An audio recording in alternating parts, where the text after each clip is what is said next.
Hi everyone, my name is Mark Corpus and this is my persuasive speech. So did you guys know that at the end of 2018, adults in America owed $1.75 trillion worth of student loans? An article written by Nigel Chawea from NBC this past April actually detailed that. He talked about how student loans are overcoming auto and credit card loans by a pretty significant amount, about $590 and $190 billion respectively. Now, I'm sure a lot of you guys, along with myself, have taken out some kind of student loans to help pay for college. Cost of attendance in this country has never been higher, and with the 2020 presidential election on the horizon, political advocates for social programs such as education and healthcare are pushing to either reduce or eliminate student debt entirely.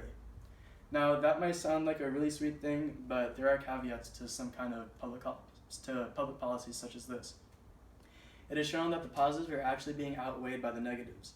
After researching and evaluating some of the bills being pushed by the DNC candidates, such as Bernie Sanders and Elizabeth Warren, we're able to understand how student loan forgiveness programs are actually going to be producing adverse effects for our economy, but it also helps us understand how we can improve the solutions that they're creating. But before we get into that, we should talk more about student loans and how they work. So due to the U.S. being a capitalist economy, it's actually a free market, so public institutions don't actually get enough government endowment to run both operations of the campus and also cover the cost of student attendance. A system was created to help financially aid people in attending college if they wanted to coming out of high school. Loans, typically sourced from the government and also things like banks and private lenders, are given in varying amounts depending on how much of your own money you're able to put forth towards your education initially. After graduating, you are required to pay a monthly minimum and accept an interest rate that helps combat the inflation that the country will be experiencing over the next years. So now that we know a little bit more about student loans, let's talk about some of the policies being put forth by the DNC.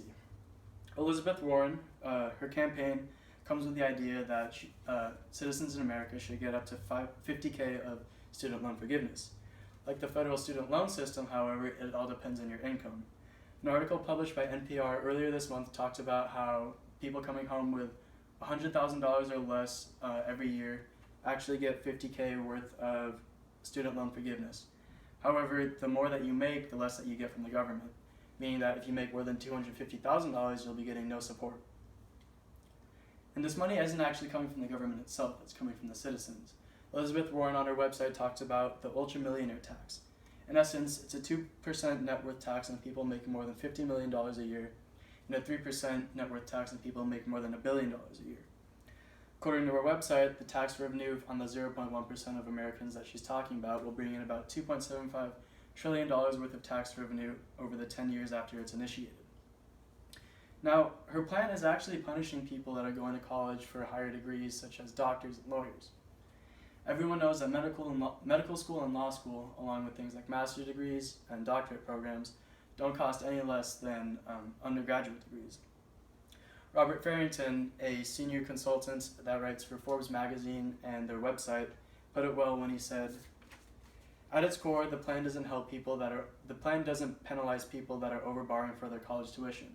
Instead, it's penalizing people that are putting their college funds to good use and are climbing the income ladder into the upper middle class. This in turn is going to deter people from trying to get those specialized jobs such as doctors and lawyers, and even more than that, creating job holes in the market that need to be filled. Funding for this program may also decrease economic productivity. There's no way of telling if people are going to actually be taking advantage of this extra money to go to college and not come out with so much student debt. At the same expense, higher income individuals who run these big corporations are going to be de-incentivized, and the general production of the country's economic and corporations is going to fall." Another DNC candidate talking about student loan forgiveness is Bernie Sanders. He has a similar vision, but is going about it in a different way. Instead of doing student loan forgiveness, he's doing elimination of all student debt with no exceptions, and is planning on trying to make all public universities funded enough so that everyone can go to school there for free. However, since he also wants to eliminate everything and make public universities free, he's going to need a lot more money for that.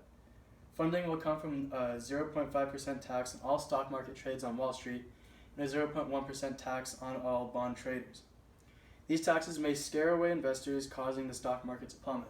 And if history has taught us anything, these stock market crashes can in turn create things such as high unemployment rates and lowered wages for the people in the country. American investors will be taking their businesses elsewhere and trade in foreign markets, stimulating their economy and not ours, which is a negative. CNBC stated that when there were imposed taxes on European countries such as Sweden and France in 1984 and 2012, there was a sharp decline in stock market activity. Now, there are ways of getting student loan forgiveness without there having to be high taxes on the rich or taxes on trading that affects everybody. Instead, reforming current programs such as the Public Service Loan Forgiveness Program can provide a better immediate effect. To qualify, for example, for this program, all you need to do is, currently, you need to qualify by paying off a direct loan, which is a loan given to you directly from the Board of Education.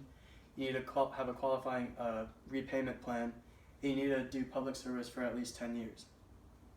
In the same article I was talking about before, written by Robert Farrington, he states that making all loan types and repayment plans eligible would be a more feasible solution. It would be easier for people to understand the system, it would be easier to regulate and manipulate the system if need be, and would open up to more borrowers. Higher participation in public works, along with a long time commitment, can possibly improve public infrastructure too, since there's going to be so many more people working on it.